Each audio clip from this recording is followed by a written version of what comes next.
The detention chamber hummed with the low vibration of containment fields as Ambassador Kethvar observed the human through reinforced transparisteel. The creature sat calmly on the bare metal bench, its hands folded in what the Zephyrian had learned was called a relaxed position. How any species could remain relaxed while facing certain death puzzled him greatly. Subject appears docile, Kethvar noted into his recording device, his four eyes blinking in sequence. Perhaps the reputation of human aggression has been exaggerated.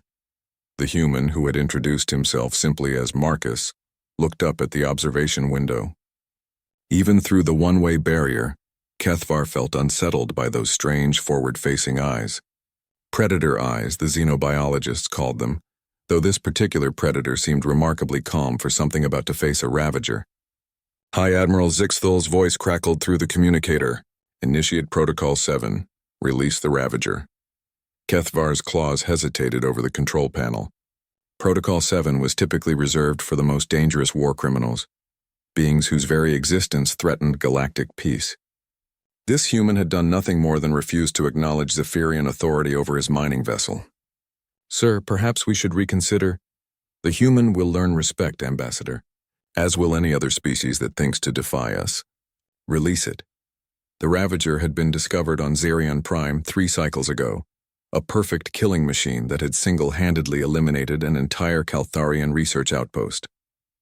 Standing 4 meters tall with razor-sharp talons and acid-dripping mandibles, it was evolution's answer to the question, what if death itself had claws? The containment field around the creature's holding cell shimmered and died.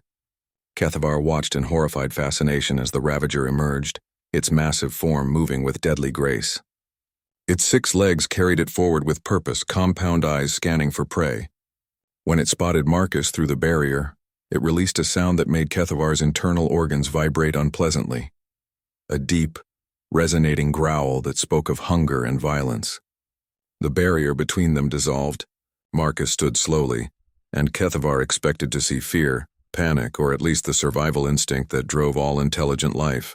Instead, the human stepped forward. Easy there, big guy, Marcus said, his voice carrying that strange melodic quality that human speech possessed. Nobody's going to hurt you. The Ravager paused mid-stride.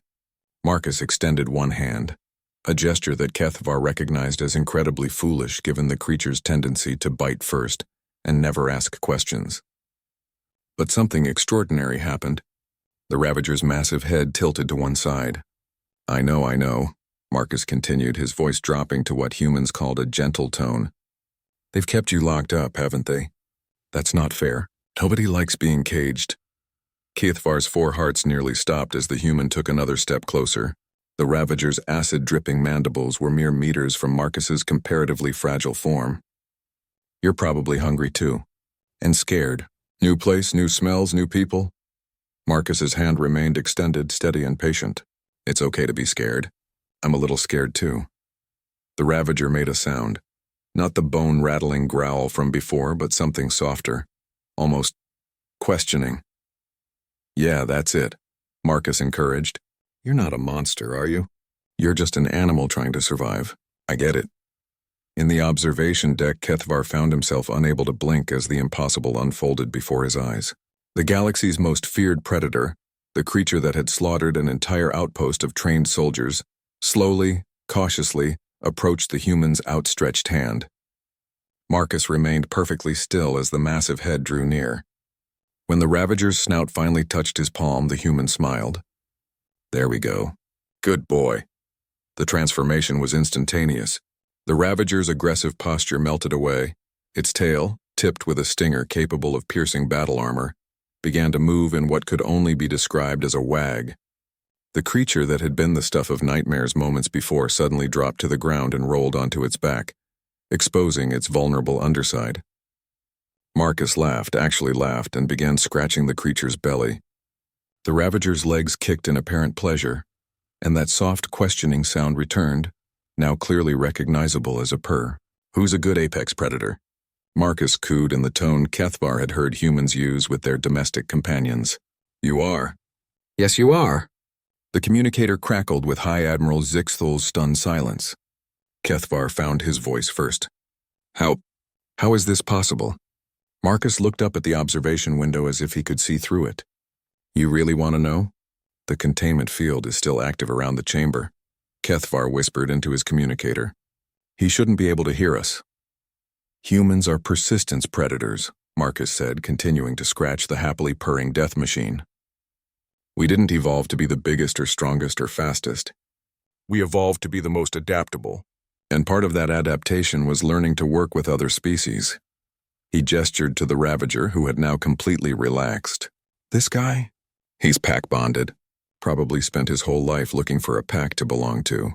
Your people just saw a weapon, but I see a social creature that's been isolated and confused. Marcus stood, and the Ravager immediately rolled back to its feet, staying close to his side like an enormous, terrifying pet.